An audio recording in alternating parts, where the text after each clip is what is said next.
The first result of the referendum was based on lies.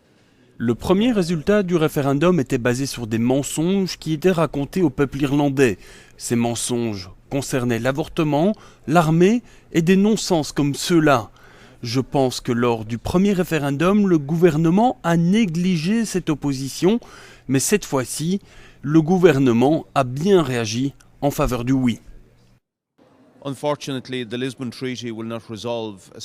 Malheureusement, le traité de Lisbonne ne va pas résoudre un seul des grands problèmes de l'économie irlandaise ou européenne, pour la simple raison qu'il implique plus de néolibéralisme économique qui a généré la crise.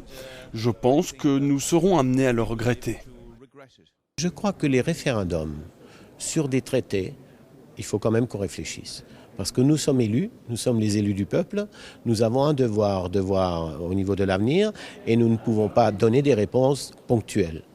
Et donc nous avons un devoir et que sur des données techniques, juridiques, comme les différents traités, ce n'est probablement pas par des référendums qu'on peut avancer, mais par les gens qui sont élus, que ce soit les députés, les sénateurs, et que les référendums sont à utiliser pour autre chose. Je suis ravi que la raison ait prévalu, dans le sens où je pense que ce que les électeurs irlandais ont réalisé, c'est que, quelles que soient les imperfections du traité, la valeur ajoutée de l'Union européenne dans la réponse à la crise est supérieure à toutes les critiques qu'on peut avoir vis-à-vis du traité. Et donc il vaut mieux dire oui et ensuite améliorer les choses à partir de là, plutôt que dire non et tout bloquer.